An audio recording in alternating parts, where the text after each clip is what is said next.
I stood frozen in the doorway as my mother and brother pulled up in their luxury cars, followed by moving trucks. They waved eviction papers, laughing about taking my $7 million family estate. For years, I had cared for my dying father while they abandoned us both. Now they claimed legal ownership of everything. Mom smirked as Troy ordered movers to start packing. Drawing a deep breath, I calmly said, "Maybe you should check who actually owns this property." Their smiles vanished when I mentioned what Dad had secretly done before passing. Growing up in the Franklin family meant different things to different people. To the outside world, we were the picture of success. My father, Walter Franklin, had built a real estate empire from nothing, transforming a small inheritance into a portfolio worth tens of millions. Our family home, a sprawling estate in Connecticut worth $7 million, was the crown jewel of his achievements. But inside those expensive walls, we were fractured in ways money couldn't fix. My mother Sandra was beautiful, polished, and utterly focused on maintaining social status. She married my father when he showed early promise in business, and their marriage seemed to operate more like a business arrangement than a love story. My brother Troy, 4 years my senior, inherited her preoccupation with appearances and became her obvious favorite from early on. I never quite fit the mold. Where Troy excelled at sports and social climbing, I preferred books and quiet conversations. Where he followed our mother's materialistic values, I connected with our father's work ethic and integrity. This difference created a natural divide that widened as we grew older. When I turned 18 and was preparing for college, the foundation of our family cracked completely. I came home early from a school event to find my mother packing suitcases. At first, I assumed she was preparing for one of her frequent spa retreats, but the volume of luggage suggested something more permanent. "What's going on?" I asked, standing in the doorway of the master bedroom. She barely glanced up. "I'm leaving your father. Troy and I are moving to the apartment in Manhattan." The casual way she dropped this bombshell stunned me. "Does Dad know?" "He will when he gets home," she replied, folding an expensive blouse. "I've been seeing someone else, Mark. Someone who appreciates me." Your father is too absorbed in his work to notice anything beyond balance sheets. That night, I watched my father's heart break when he came home to find divorce papers on the kitchen counter. Sandra and Troy were already gone. Walter Franklin, the business titan who could negotiate million-dollar deals without breaking a sweat, sat at the kitchen table and wept. I postponed college that fall. I couldn't leave him alone in that massive house with his grief. Initially, he protested, insisting I follow through with my plans to attend Princeton. But I saw the relief in his eyes when I stood firm. "Just for a year, Dad," I promised. "I can reapply next fall." That year stretched into 2, then 5, then more. I took classes at the local university while helping my father restructure his business. What began as a temporary arrangement evolved into a partnership. By my 30th birthday, I had completed my business degree through evening classes and was serving as my father's right hand in the Franklin Real Estate Group. During those 12 years, my mother and brother maintained minimal contact. They appeared for major holidays occasionally, accepted generous financial support from my father, and otherwise lived their separate lives in Manhattan. Sandra never divorced my father, finding the arrangement financially beneficial. Troy followed in her footsteps, taking money from Dad while barely acknowledging his existence. I built a life around my father and our business. I dated occasionally, but never seriously enough to threaten the stability we had created together. Friends sometimes suggested I was sacrificing too much, but I never saw it that way. My father and I healed each other's wounds, and in the process, I gained a mentor who taught me everything he knew about business and life. Then came the diagnosis that changed everything. Stage 4, pancreatic cancer, terminal. The day after we received the news, Sandra and Troy appeared at the estate for the first time in over a year. Their timing was suspicious, to say the least. "We want to be here for Walter during this difficult time," Sandra announced, wheeling her designer luggage into the foyer as if she had never left. I watched my father's face carefully as he greeted them. Something flickered behind his eyes, something that looked suspiciously like resignation mixed with determination. He hugged them both, but when he looked at me over Sandra's shoulder, he gave me a small, meaningful nod that I couldn't quite interpret at the time. That evening, as I helped him prepare for bed, he squeezed my hand with surprising strength. "Mark," he said quietly, "things are going to get complicated. Just remember that I have a plan. Trust me and trust yourself." I had no idea what he meant, but I was about to find out. The next 6 months transformed me from son and business partner to full-time caregiver. Dad's decline was rapid and merciless.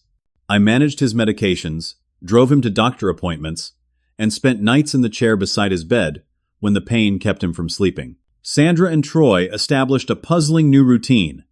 They visited frequently, but rarely when I was present.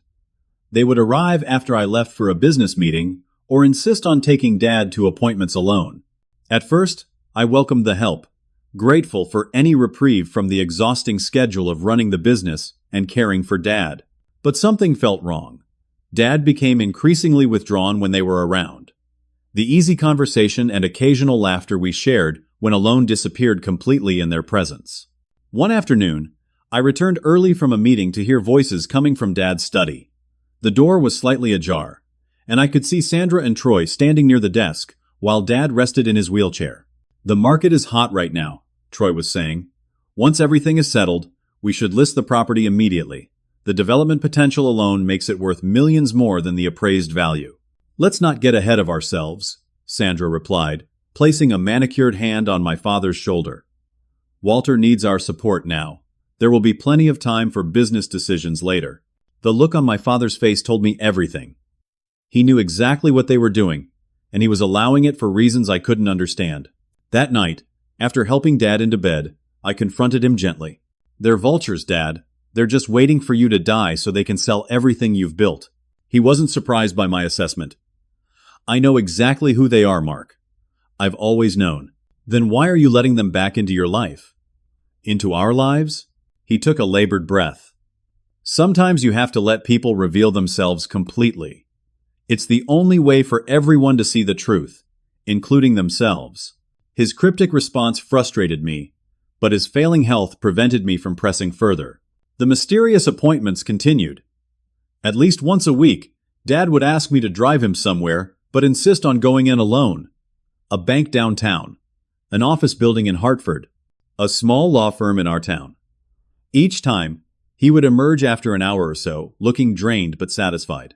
"What are you doing, Dad?" I finally asked after the 4th such trip. "Putting things in order," was all he would say. One day, when his pain medication left him disoriented, he clutched my arm with sudden urgency. "The house," he mumbled. "Remember the house." "What about the house, Dad?" His eyes cleared momentarily. "It's safe. I made sure it's safe." Before I could ask him to explain, he drifted back to sleep. In his final weeks, Sandra and Troy became fixtures at the estate. They spoke to doctors without including me, reviewed paperwork I wasn't allowed to see, and held whispered conversations that stopped whenever I entered a room. Dad continued to weaken, but his mind remained sharp until the end. The night before he died, he asked to speak with me alone. "Mark," he said, his voice barely audible, in my desk. "Top right drawer. There's an envelope for you." I retrieved it immediately. A plain white business envelope sealed and marked with my name. "Don't open it yet," he instructed. "Wait until they show their true colors. You'll know when." I slipped the envelope into my jacket pocket. "Dad, what have you done?" He smiled faintly. "I've made sure justice will prevail. Just promise me one thing. When the time comes, remember that your reaction will define your character more than their actions ever could." I promised, not fully understanding what I was agreeing to. The next morning, I found him gone, his hand cold in mine as I sat beside his bed. I had dozed off sometime before dawn, and he had slipped away quietly, sparing me the final moment. As I sat there, tears streaming down my face, Sandra appeared at the doorway. "Is he gone?" she asked without emotion. I nodded, unable to speak. "I'll call the funeral home," she said briskly. "Troy is contacting the attorney about the will reading." She turned to leave, then paused. "You should start thinking about where you'll go next, Mark. You'll need to make arrangements soon." She left before I could respond, the subtle eviction notice hanging in the air between us. I felt for the envelope in my pocket, wondering what my father had prepared for whatever was coming next. The funeral was a study in contrasts. Sandra orchestrated everything, from the elaborate flower arrangements to the catered reception at the estate afterward. She played the role of grieving widow flawlessly, accepting condolences with downcast eyes and a trembling lower lip. Troy stood stoically at her side, the devoted son supporting his mother through her loss. I felt like an outsider at my own father's funeral. Business associates and family friends approached Sandra and Troy first, offering their sympathies to the widow and firstborn son before acknowledging me with awkward nods or brief handshakes. "Your father was so proud of Troy," one elderly board member told me, always talking about his son taking over the business someday. I didn't bother correcting him, didn't mention that Troy hadn't set foot in the company offices in over a decade while I had worked alongside Dad building the business. What would be the point? The narrative was already being rewritten, with me as a footnote in my father's life rather than the partner I had been. The will reading was scheduled for the following week. 7 days of living in uncomfortable silence with Sandra and Troy, who had fully moved back into the estate. They spent hours behind closed doors in Dad's study, emerging only for meals or when visitors came to pay respects. I retreated to my suite of rooms, a private apartment within the estate that Dad had designed for me years ago.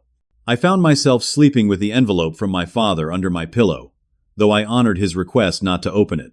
Not yet. On the appointed day, we gathered in the conference room of Jameson and Bailey, the law firm that had represented my father for decades. Howard Bailey himself, a contemporary of my father's, who had handled all his legal affairs, conducted the reading. "Before we begin," Bailey said, looking at each of us in turn, "I want to express my personal condolences. Walter was not just a client, but a dear friend for over 30 years. Sandra nodded graciously. "Thank you, Howard. Walter always spoke highly of you."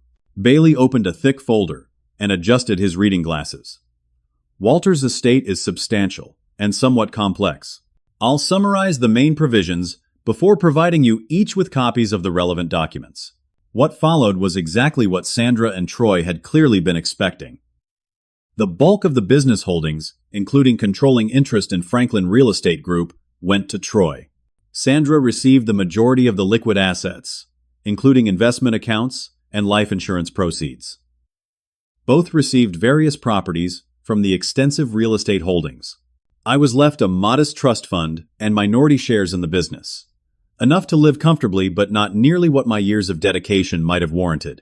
Throughout the reading, I kept waiting for mention of the estate itself, our family home, but it never came. As Bailey finished and began distributing documents, I raised my hand slightly. "Excuse me, Mr. Bailey, but what about the Connecticut property? The main estate?" Bailey looked momentarily confused. "The family residence is not included in these documents." "What do you mean?" Sandra asked sharply. "That's impossible." Bailey shuffled through his papers. "I don't have any documentation regarding the estate property in this will package. That's unusual." He trailed off, frowning. "There must be some mistake," Troy insisted. "The house would obviously transfer with the rest of the assets." Bailey looked uncomfortable. "I'll have to look into this and get back to you. It's possible there's a separate deed or trust arrangement I'm not seeing here." Sandra's eyes narrowed. "How long will that take?" "A few days, perhaps. Property records will need to be checked." The meeting concluded with that unsettling loose end. As we walked to the parking lot, Sandra gripped my arm with surprising strength. "You'll continue staying at the house until this is sorted out," she said, her tone making it clear this wasn't a request, "but understand that it will be sold once the paperwork is located. You should start making arrangements." I nodded noncommittally, the envelope in my pocket feeling suddenly heavier. 3 days later, a courier delivered a package to me at the estate. Sandra intercepted him at the door, but couldn't prevent him from asking for me specifically. "Delivery for Mark Franklin," the young man said, consulting his tablet. "I need his signature only." I signed for the thick envelope, aware of Sandra's eyes boring into my back as I retreated to my rooms. Inside was a letter from a law firm I didn't recognize, Littlefield and Associates, along with a stack of legal documents. The letter was brief but shocking.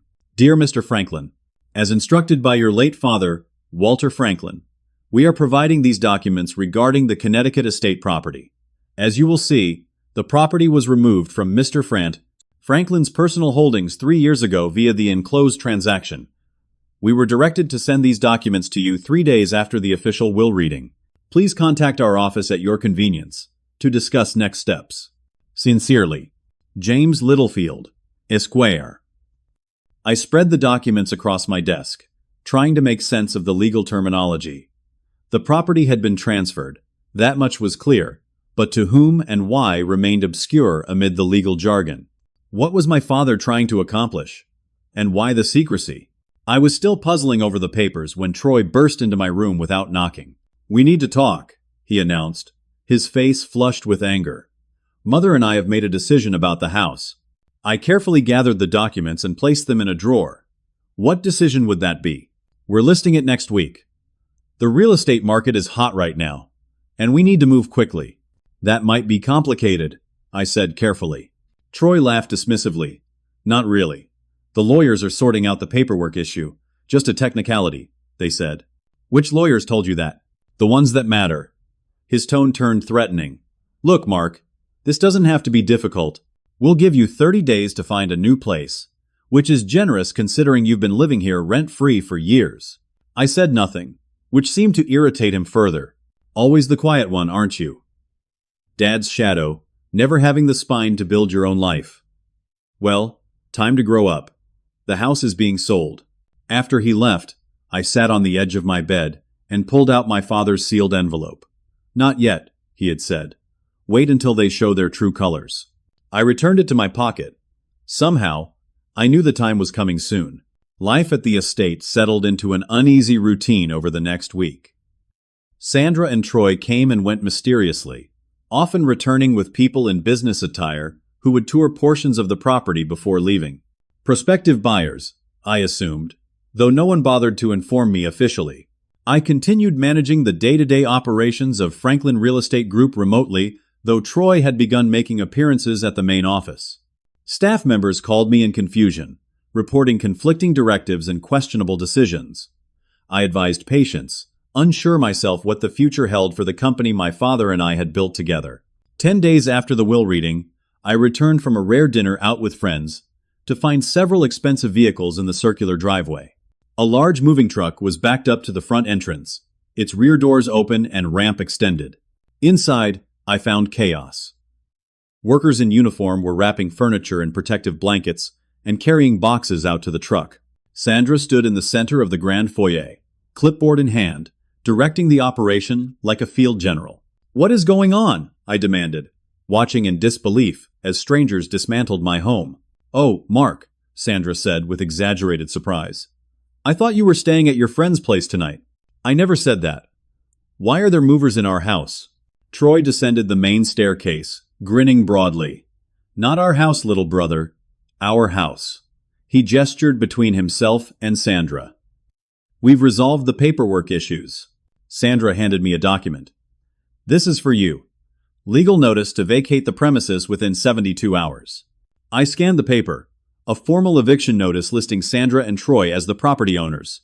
It looked official, complete with stamps and signatures. But something felt wrong. "How did you resolve the missing deed so quickly?" I asked. "We found the original documentation," Troy said smoothly. "It was misfiled, that's all.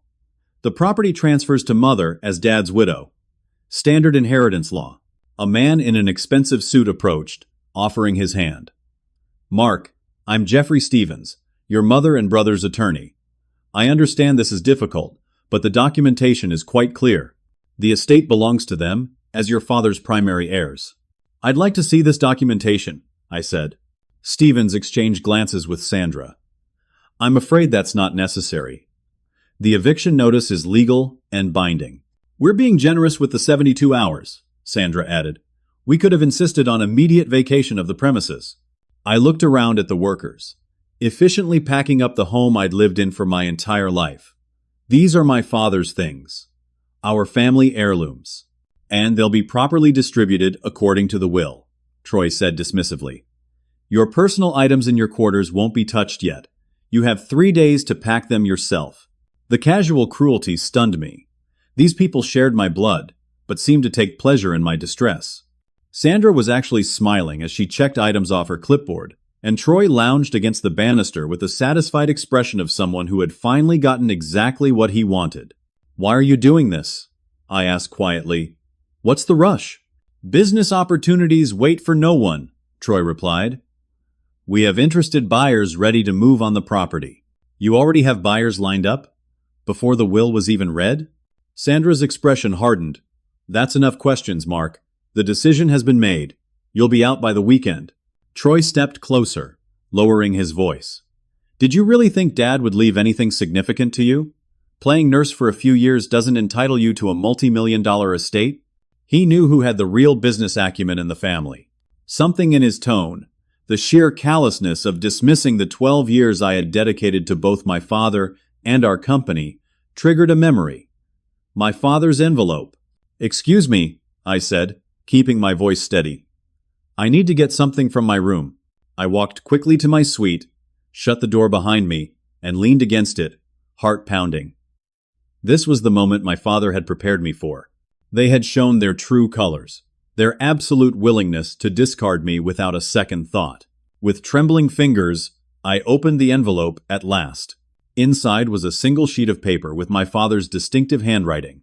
Mark, if you're reading this, then Sandra and Troy have made their move. Don't panic. Go to the hall closet in your suite, remove the painting of the lighthouse, and you'll find a safe. The combination is your birth date. Everything you need is inside. Trust yourself. I always have. Dad. I moved immediately to the closet, finding the small painting of Montauk Lighthouse that had hung there for years. Behind it was a wall safe I had never known existed. I entered my birth date, and the door swung open. Inside were 3 items: a USB drive, a thick legal document, and a DVD in a case labeled "Play Me First" in my father's handwriting. I took everything to my laptop, inserted the DVD, and pressed play. My father's face appeared on screen, healthier than I had seen him in his final months, but with the same serious expression he wore when making important business decisions. Mark, he began, if you're watching this, then Sandra and Troy have tried to claim the estate and evict you. Don't worry, son. I've prepared for this moment carefully. He shifted in his chair, his eyes direct and clear. 3 years ago, I legally transferred ownership of the Connecticut estate to you. The documentation is in the safe, along with digital copies on the USB drive. I kept this transaction separate from my regular attorneys because I knew Sandra had connections there. The house is yours, free and clear. I used a separate law firm, Littlefield & Associates, to handle the transaction quietly. They have copies of everything and are expecting your call. I didn't tell you because I wanted Sandra and Troy to reveal their true intentions. I needed you to see who they really are, without any doubt or ambiguity. Sometimes, the hardest lessons are the most necessary ones. There's more evidence on the USB drive, including recordings of conversations where they discussed their plans to sell the estate and cut you out completely. I've been gathering this evidence for years, ever since Sandra began making inquiries about my assets through various channels. Son, I'm sorry for putting you through this test, but you need to understand exactly who you're dealing with. The truth is painful but essential. Call Franklin. He'll help you through the next steps. The video ended, and I sat in stunned silence, staring at the frozen image of my father. He had anticipated everything, set a trap, and Sandra and Troy had walked right into it.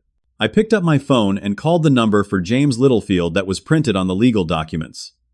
It was time to fight back. James Littlefield answered on the second ring, as if he'd been expecting my call. Mr. Franklin, I've been wondering when I'd hear from you. His voice was calm and professional.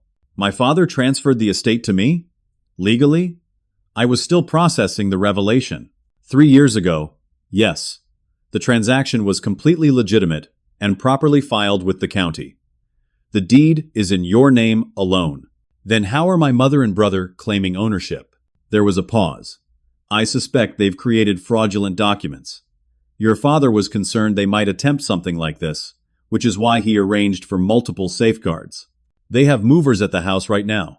They've served me with eviction papers. Those would be invalid, given the actual ownership. Mr. Franklin, your father left explicit instructions for this scenario. If you're willing, I can be at the estate tomorrow morning with the proper documentation and authorities. Authorities? The police. What your mother and brother are attempting could constitute criminal fraud and attempted theft. Your father wanted to give them the opportunity to reveal their intentions, but he was clear that there should be consequences. I thought about the moving trucks outside, the workers dismantling my home, Sandra's smug smile, and Troy's cruel taunts. "Tomorrow is too late," I said firmly. "They're clearing out the house as we speak. Can you come now? I can be there in an hour with the documentation. I'll contact Officer Daniels, who is familiar with the case. Your father spoke with him as well." My father's thoroughness shouldn't have surprised me, but it did. Even while battling cancer, he had methodically prepared for every contingency. "1 hour," I confirmed. "And Mr. Littlefield? Bring everything." After hanging up, I inserted the USB drive into my laptop. It contained folders labeled meticulously in my father's organizational style. Legal documents, financial records, audio recordings, and Sandra and Troy correspondence. I clicked on the audio recordings folder first and found dozens of files with dates going back 3 years. I selected one at random from 6 months ago, shortly after my father's diagnosis. Sandra's voice filled my room. "Once Walter is gone, we'll have complete control. Mark has no idea the house was never included in the will." Troy responded, "What if he contests it? On what grounds? He's not the spouse or the firstborn. Besides, Walter's regular attorney thinks the house is part of the general estate. We just need to make sure it transfers to us before Mark realizes what's happening. And then we sell to the developers? They've already offered $12 million for the property." "Exactly. We each take $6 million and go our separate ways. Walter's precious company will probably fail within a year under your management, but who cares? The real money is in liquidating everything." I felt physically ill listening to them casually discussing the destruction of my father's legacy, the company we had built together, and my own displacement. I clicked on another file from just 2 weeks before my father's death. Troy's voice. "The old man doesn't suspect anything. He thinks I'm here out of family duty." An unfamiliar male voice responded. "And the papers are ready?" "Everything's prepared." Once he's gone, we filed the transfer documents, showing the property was deeded to Sandra years ago. Mark gets kicked to the curb, and the developers get their land. Everyone wins. Except Mark, of course. Troy laughed. "What about the business? Your father built something substantial there. Sell off the assets, fire the staff, close up shop. The real estate portfolio alone is worth millions." I closed the laptop, unable to listen to more. My father had known all of this, had recorded their plotting, and still faced them with dignity every day. His strength humbled me. I heard a knock at my suite door. Opening it cautiously, I found Troy standing there with 2 large men in moving company uniforms. "We need to start on your rooms now," he said without preamble. "These gentlemen will pack your personal items." I blocked the doorway. "No." Troy's eyebrows shot up. "No? I don't think you understand the situation, Mark. You don't have a choice." "Actually, I do. And I choose to wait for my attorney before allowing anyone to touch my belongings." "Your attorney?" Troy laughed. "That's adorable. What are you going to do? Sue us for following the law?" I matched his gaze steadily. "I'm going to protect what's legally mine." Something in my tone must have registered, because Troy's confident smirk faltered slightly. "Mother," he called over his shoulder. "We have a problem." Sandra appeared moments later, the attorney Stevens trailing behind her. "What is it now?" "Mark is being difficult. Says he's called his attorney." Stevens stepped forward. "Mr. Franklin, this is a legal eviction. Interfering with it could result in additional charges against you."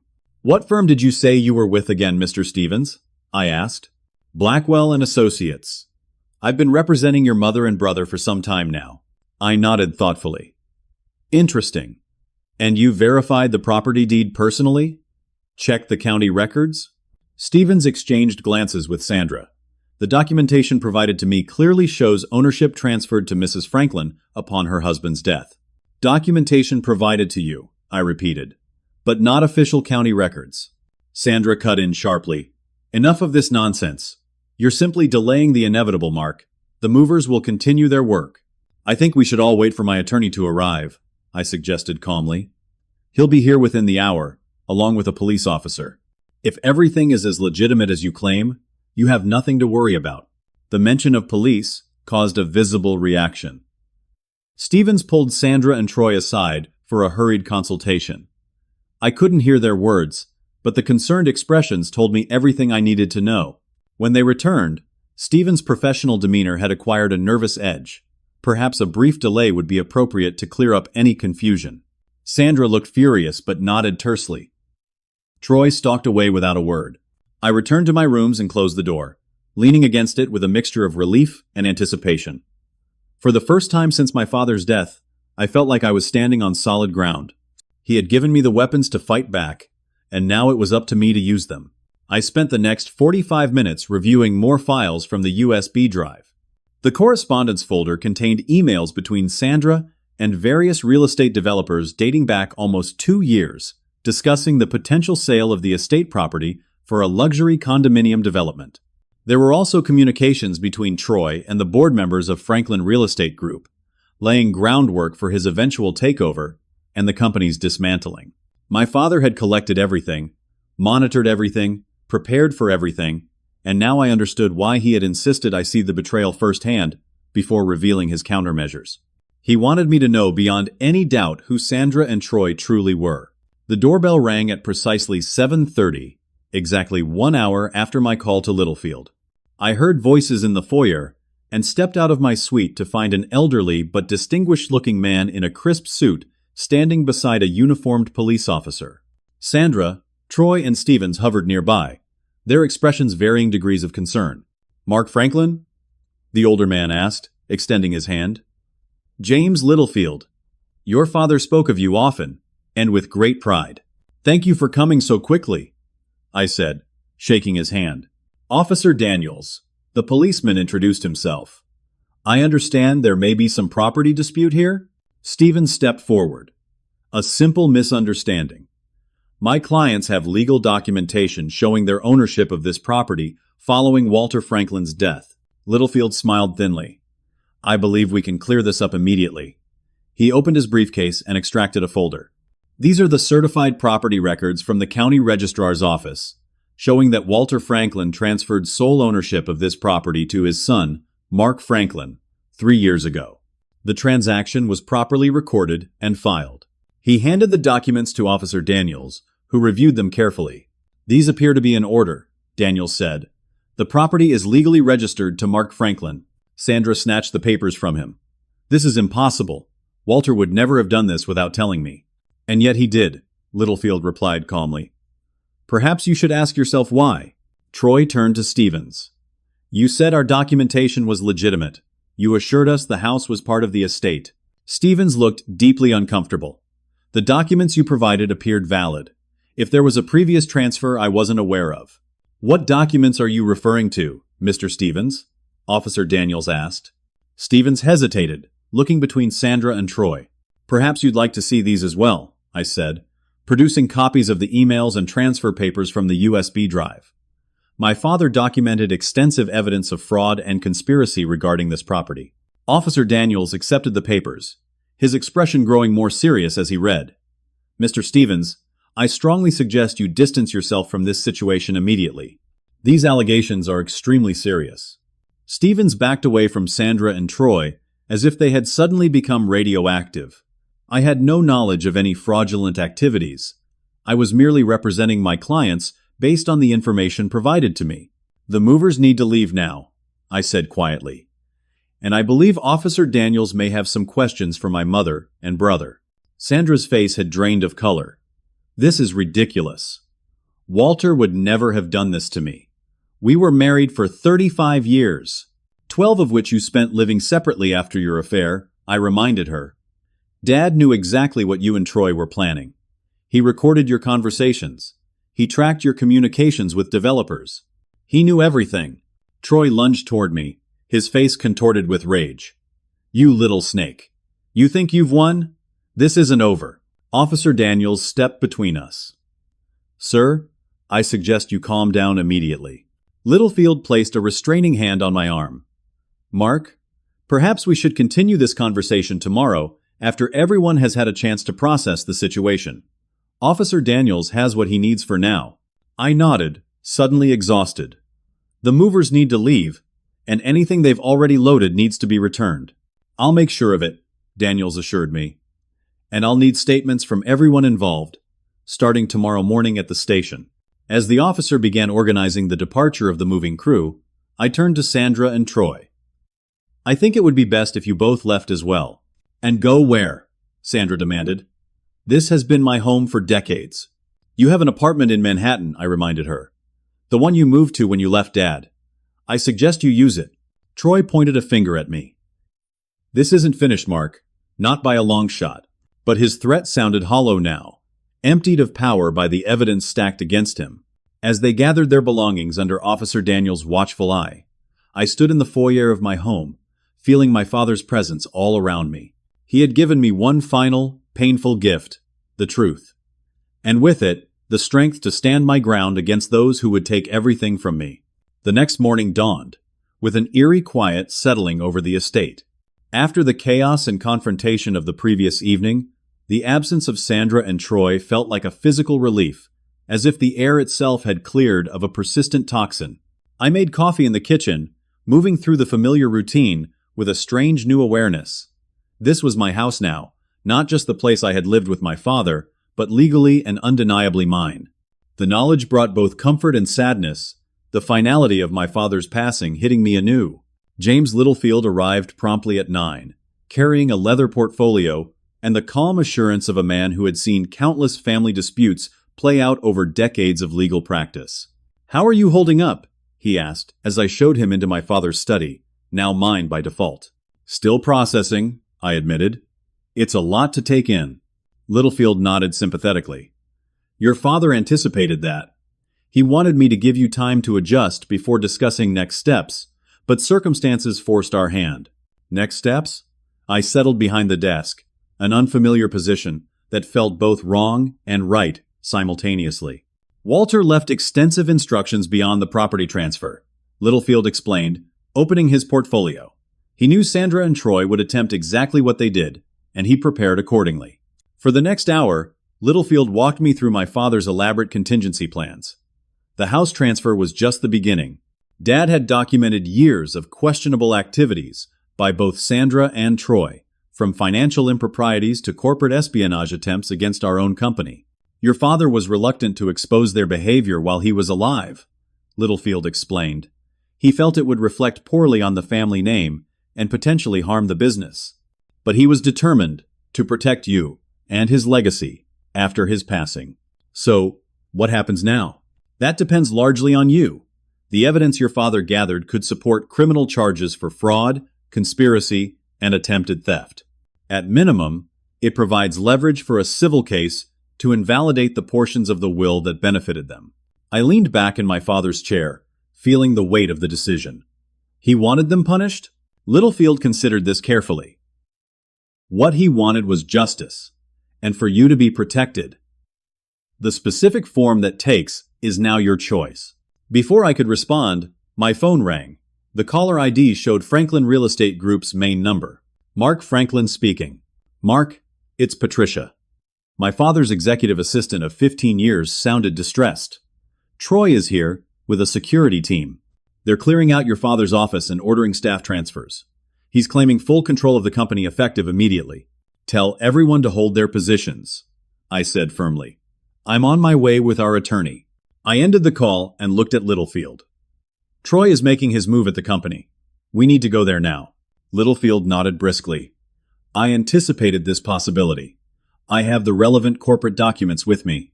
30 minutes later, we walked into the headquarters of Franklin Real Estate Group, the company my father had founded and I had helped build into one of the region's most respected real estate development firms. The reception area was in disarray, with staff members huddled in concerned groups and security personnel I didn't recognize stationed at key points. Patricia hurried toward us, relief evident on her face. "Thank goodness you're here. It's been chaos since Troy arrived with that team of lawyers." "Where is he now?" "In the main conference room with the executive team. He called an emergency board meeting." I headed directly there, Littlefield following closely. Outside the conference room doors, 2 burly men in security uniforms moved to block our path. "This is a closed meeting," one stated flatly. "No entry without authorization." "I'm Mark Franklin, acting CEO of this company," I replied. "Step aside." The guards exchanged uncertain glances but held their position. "Our instructions come from Mr. Troy Franklin, the new CEO." Littlefield stepped forward. Gentlemen, I am James Littlefield, Corporate Counsel. Blocking a company officer from a board meeting constitutes interference with corporate governance and could expose you personally to legal liability. Their resolve visibly wavered. Before they could decide, the conference room door opened, and Troy emerged, his expression shifting from confidence to shock at seeing me. "What are you doing here?" he demanded. "I work here," I replied simply. "The question is, what are you doing with unauthorized security personnel interfering with company operations?" Troy recovered quickly, summoning a dismissive smile. "The board is voting on new leadership right now. Your services are no longer required." "That's interesting," I said, keeping my voice even, considering the board lacks quorum without me. "You're not a board member." "Actually, I am.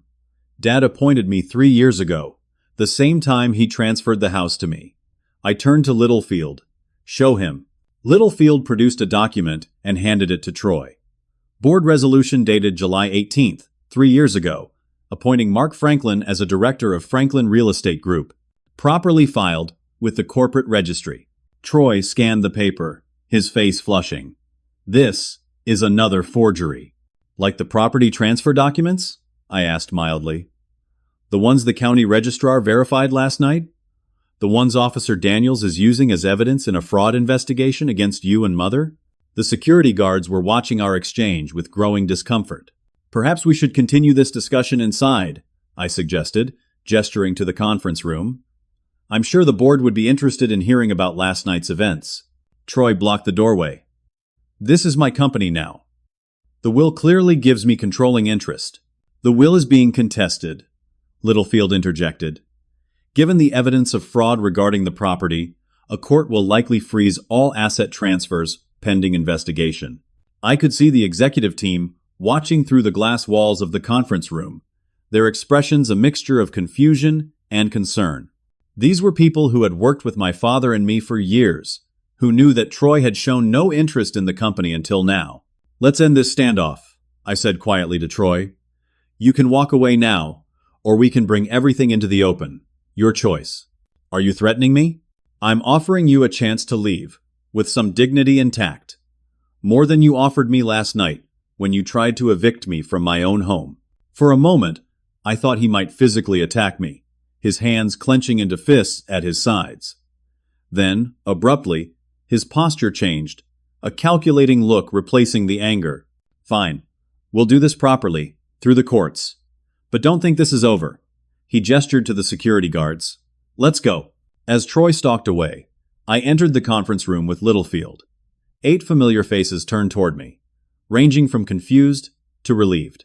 "Gentlemen, ladies," I began, "I apologize for the disruption. As you may have gathered, there are some succession issues being resolved following my father's passing." Over the next hour, I provided a measured explanation of the situation, carefully avoiding the most damning details, while making it clear that Troy's attempt to take control had been premature and legally questionable. Littlefield presented documentation, confirming my position on the board, and my father's expressed intention that I continue in leadership. By meeting's end, the immediate crisis had been averted. The board voted unanimously to maintain current operations under my leadership pending resolution of the will contest. As the executives filed out, many stopped to offer quiet words of support or shared memories of my father. When only Littlefield and I remained, I sank into a chair, the adrenaline of confrontation finally ebbing. "You handled that well," he observed. "Your father would have been proud." "What now?" I asked. "Troy won't give up easily, and Sandra has decades of practice at manipulation." Littlefield gathered his papers thoughtfully. "Now we prepare for their countermove. They'll likely claim undue influence, that your father wasn't of sound mind when he transferred the property. He was completely lucid. The transfer happened 3 years ago, long before his illness." "Yes, and we have medical records to confirm his mental state. But they'll try everything." He hesitated, then added, "There is one more asset your father prepared, something he called the nuclear option." "What does that mean?" "The audio recordings you heard were just a fraction of what he gathered. There's evidence of Sandra and Troy attempting to access your father's accounts while he was still alive, discussions with competitors about selling company secrets, even tax fraud. I felt a chill at the extent of my father's surveillance and my mother and brother's betrayal. Dad wanted me to use this against them? Only if necessary. His hope was that the property transfer alone would be enough to secure your position, but he wanted you to have every possible weapon if they forced your hand. I thought about Troy's parting threat, the certainty that this confrontation was far from over. Let's hold the nuclear option in reserve, I decided. But I want to be ready if they make another move. Littlefield nodded approvingly. A measured response. Your father described you as thoughtful even in crisis. I see he was right. As we prepared to leave, Patricia appeared at the door, her expression troubled. Mark, there's something you should know. Before you arrived, Troy was accessing your father's private servers. IT isn't sure what he might have taken. My concern must have shown on my face, because Littlefield immediately asked, would those servers contain sensitive information? Some, I acknowledged. Client records, development plans, financial projections. Then we need to move quickly to secure the company's data and intellectual property. Littlefield turned to Patricia. Please have IT lock down all systems immediately and prepare a full audit. As Patricia hurried away, my phone rang again. The screen showed a number I didn't recognize. Mark Franklin. Mr. Franklin, this is Officer Daniels. I thought you should know that your mother and brother just left the station after giving their statements. They were accompanied by a new attorney, someone from Preston and Winthrop. I recognized the name of one of the most aggressive litigation firms in the state. Thank you for the heads up, officer. One more thing, Daniels added. They were talking about an emergency court hearing this afternoon for a temporary restraining order. Something about preventing destruction of evidence. I thanked him again and relayed the information to Littlefield, who immediately pulled out his phone. I have contacts at the courthouse. Let me see what's been filed. After a brief conversation, he looked up grimly. They're moving fast. Emergency hearing at 2 o'clock before Judge Harrison. What are they claiming? That you're destroying evidence related to the estate and attempting a hostile takeover of the company against the terms of the will. They're seeking an order freezing all assets and barring you from the premises of both the estate and the company. I checked my watch. 11:30. That gives us 2.5 hours to prepare. We'll need every minute, Littlefield said. They're throwing everything they have at this, hoping something sticks. As we hurried from the building to prepare for the hearing, I felt a strange calm settling over me. This was exactly the scenario my father had prepared me for, the moment when Sandra and Troy would reveal the full extent of their desperation. They don't know what we have, do they? I asked Littlefield, as we reached his car. No, he confirmed. Your father was very careful.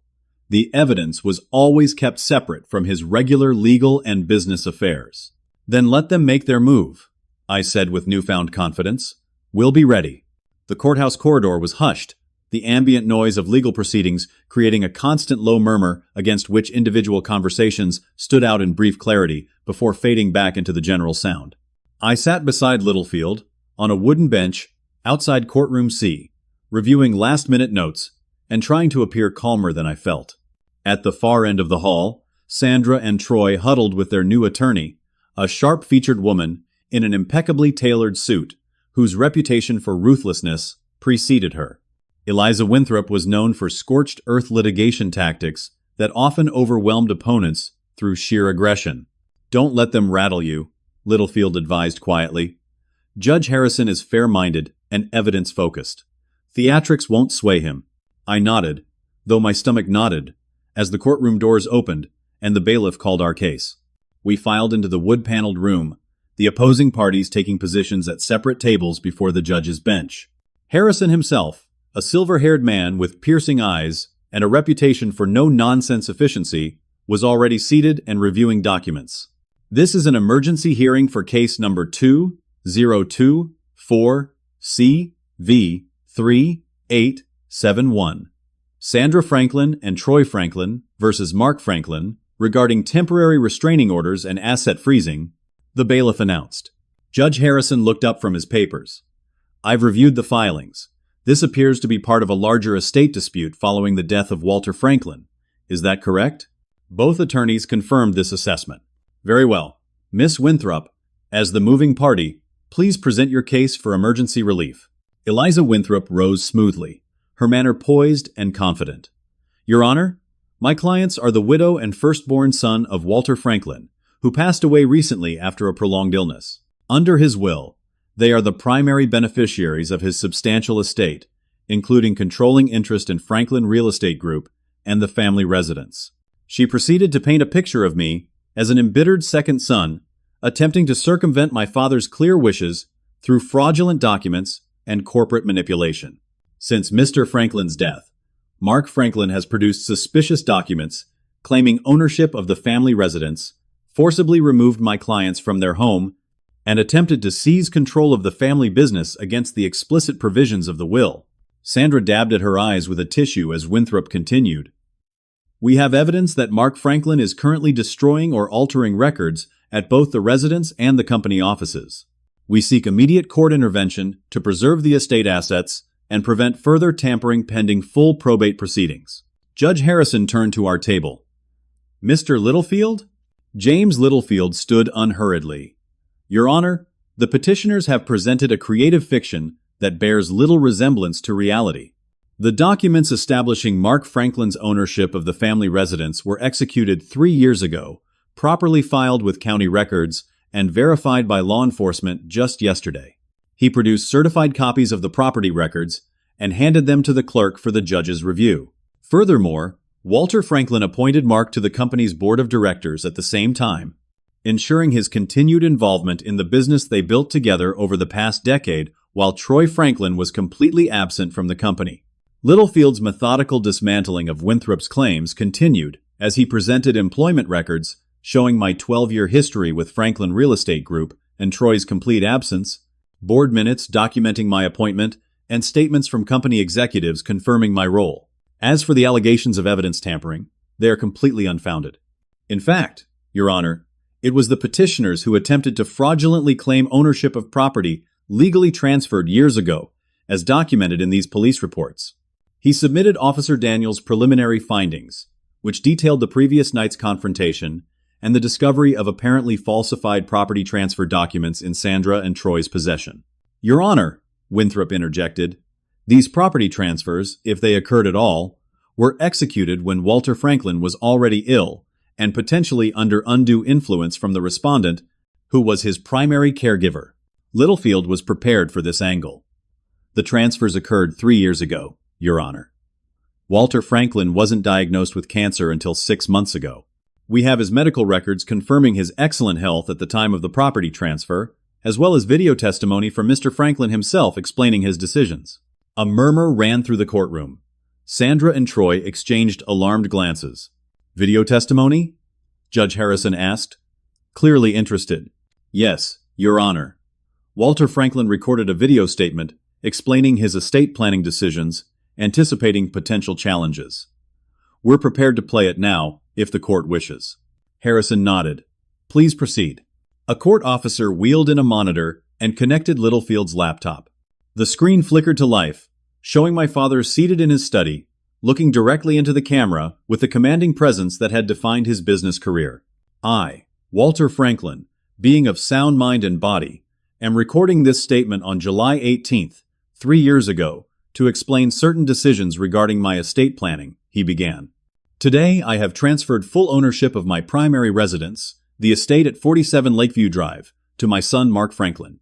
My father's image looked strong and healthy, his voice clear and deliberate as he continued. I am making this transfer separate from my will for specific reasons. For the past 8 years, my son Mark has been my primary support, both personally and professionally. He postponed his own education and career to help me rebuild after my wife Sandra left our marriage for another relationship, taking our son Troy with her. Sandra shifted uncomfortably in her seat as my father continued recounting the history of our family's fracture and my subsequent partnership with him in the business. While Sandra and Troy have remained financially dependent on me, they have shown little interest in either my personal welfare or the company's success. Mark, however, has demonstrated unwavering commitment, integrity, and business acumen. He leaned closer to the camera, his expression intensifying. I am recording this statement because I anticipate that Sandra and Troy may challenge this transfer after my death. They have previously made inquiries about my assets through various channels, and I have reason to believe they intend to liquidate the company and properties immediately upon gaining control. The courtroom was completely silent as my father detailed specific conversations and incidents supporting his concerns, including dates, times, and witnesses. I am making these decisions while in excellent health, as my medical records will confirm. I have consulted with independent attorneys and financial advisors to ensure everything is properly executed. This is not a decision made in haste or under anyone's influence, but a carefully considered plan to protect what I've built and reward the son who has stood by me. As the video ended, I noticed several people in the courtroom glancing at Sandra and Troy with undisguised disapproval. Judge Harrison's expression remained neutral, but his eyes had narrowed thoughtfully. "The court will take a 15-minute recess to review these materials," he announced, gathering the documents and retreating to his chambers. In the tense silence that followed, Troy leaned toward Winthrop, speaking urgently. Sandra sat motionless, her earlier performance of grief replaced by a rigid stillness that suggested genuine shock. When Judge Harrison returned, his decision was swift and unequivocal. "Having reviewed the evidence presented, I find no basis for the emergency relief requested. The property transfer appears properly executed and documented, and the allegations of evidence tampering are unsupported by fact. The temporary restraining orders are denied." He looked directly at Sandra and Troy. "Furthermore, I am referring the matter of potentially fraudulent documents presented during the attempted eviction to the district attorney's office for review. This court takes a very dim view of attempts to circumvent lawful property transfers through deception." Turning to me, his tone softened slightly. "Mr. Franklin, while I sympathize with the difficult position you've been placed in, I encourage all parties to seek mediation before further escalating this family dispute." Court dismissed.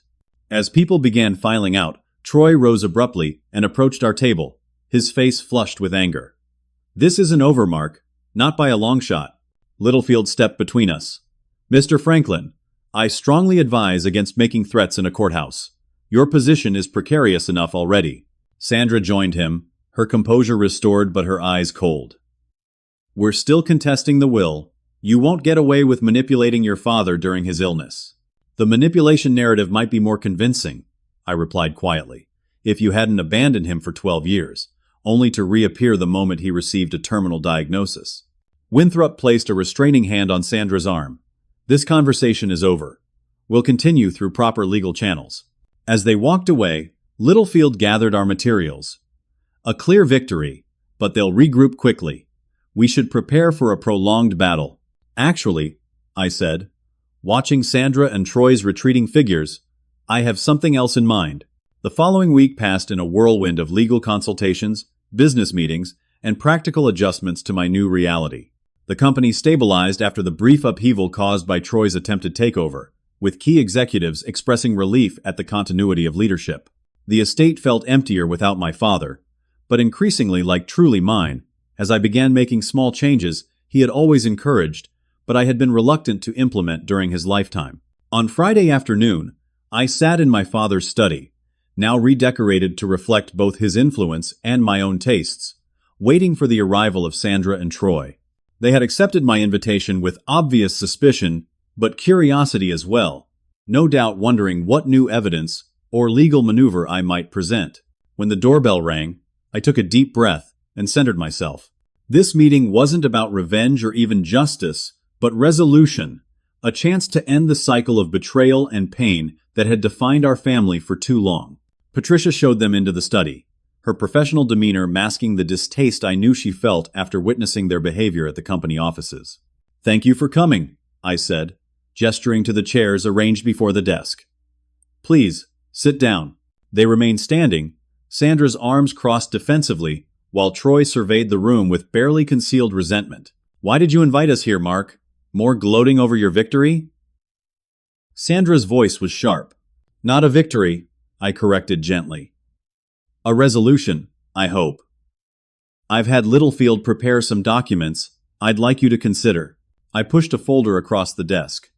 Troy made no move to take it, so Sandra reluctantly stepped forward and opened it, scanning the contents with increasing confusion. "What is this?" she finally asked. "A settlement offer. In exchange for dropping all challenges to Dad's will and property transfers, and for signing confidentiality agreements regarding the evidence he gathered, you'll receive the following. Sandra, the Manhattan apartment will be transferred fully to your name, along with a trust fund, providing an annual income roughly equivalent to what you've been receiving from Dad for the past decade. Troy, you'll receive a similar trust and a one-time payment to help you establish whatever career path you choose to pursue. Troy laughed incredulously. You think you can buy us off with scraps? The company is worth tens of millions. It is, I agreed, and it will continue to operate as Dad and I built it, providing jobs for hundreds of employees and serving the communities we've helped develop. That was always his vision. His vision included his firstborn son, Sandra insisted. He wanted Troy to lead eventually. I opened my laptop and turned it toward them. Did he? Perhaps you should listen to what he actually said. I played another video, this one recorded during my father's illness, but while his mind remained sharp. In it, he spoke directly to Sandra and Troy, his voice weaker, but his words precise. If you're watching this, then Mark has offered you a settlement. I encourage you to take it. The alternative is full disclosure of everything I've documented over the years. Your affairs, Sandra. Your business failures, Troy. The conversations you had about selling my company for parts while I was still fighting to live. My father's face showed not anger but profound disappointment. I loved you both, despite everything. I still do. But love doesn't excuse what you plan to do. Not just to me, but to Mark, who deserved better from his family. The settlement he's offering represents more generosity than I might have shown in his position. Accept it, and find better paths forward than the ones that led us here. The video ended, leaving a heavy silence in its wake. Sandra sank slowly into one of the chairs, her facade cracking for perhaps the first time in years to reveal genuine emotion beneath. He knew everything, she whispered. All along. Troy remained standing, though his posture had lost its aggressive edge. What happens if we refuse? Then we proceed to court, I said simply. All the evidence becomes public record. The fraud investigation continues. The company and this house remain with me either way, but your reputations and financial futures become far less certain. Sandra looked up at Troy, a silent communication passing between them. After a moment, she turned back to me. We need time to consider this with our attorney. Of course. The offer remains open for 72 hours. After that, we move forward with the full legal process. They left without further argument, the fight seemingly drained from them by my father's posthumous confrontation and the realization that their options had narrowed to a single viable path. 3 days later, the signed settlement agreements arrived by courier. Within a week, the legal challenges were withdrawn, and the formal probate process proceeded without further incident. In the months that followed, I gradually found my footing both as the owner of the estate and the leader of Franklin Real Estate Group. The company thrived under the stability of continued vision, and I implemented several initiatives my father and I had discussed during his final days, including a foundation to support cancer research and caregiver resources. Sandra moved permanently to Manhattan, our communication limited to occasional formal emails. Troy, surprisingly, used his settlement funds to enroll in business school, perhaps finally inspired to earn something on his own merit rather than taking from others. We were not reconciled, nor did I expect we ever would be fully, but the active hostility had been replaced by a distant, respectful detachment. 1 year after my father's death, I stood in the garden he had loved. At the dedication ceremony for the Walter Franklin Caregiver Retreat, a section of the estate grounds I had converted into a peaceful sanctuary where those caring for terminally ill loved ones could find respite and support. As the small gathering of friends, colleagues, and community members applauded the ribbon cutting, I felt my father's presence more strongly than I had since his passing, not as a ghost, but as a legacy continued through action and choice. Franklin, my father's old friend and my trusted advisor, approached as the crowd dispersed toward the reception area. Walter would be proud of what you've built here. I hope so, I said, looking over the tranquil gardens and comfortable pavilions designed to offer comfort to those walking the path I had traveled. It feels right, using part of the estate this way. Not just the retreat, Franklin clarified. Everything you've done this year, the way you handled Sandra and Troy, with firmness but without vindictiveness. The company's growth under your leadership. The person you've become through all of this. I smiled, remembering my father's words about reaction defining character more than the actions taken against you. In the face of betrayal, I had chosen integrity and measured justice over revenge, preservation over destruction. The house is just a structure, I said, echoing something my father once told me. The true inheritance is what we build inside ourselves, the values that guide our choices. As the sunset painted the estate in warm golden light, I knew with certainty that I had received the greatest gift my father could have given me, not the property or company, but the understanding that true wealth lies in integrity and compassion, in standing firmly for what matters while refusing to be diminished by others' betrayal. The home I had fought to keep was valuable not for its $7 million price tag, but for the lessons learned within its walls, the growth forged through pain and perseverance, and the future it represented, not just for me, but for all those who would find healing in the space my father and I had created together. Have you ever had to stand up to family members who tried to take advantage of you? Did you find a way to protect yourself while still maintaining your integrity? I'd love to hear your stories in the comments below. If this story resonated with you, please like, subscribe, and share it with someone who might need to hear that standing up for yourself doesn't mean losing your humanity. Thank you for listening, and I wish you strength and wisdom in all your family relationships.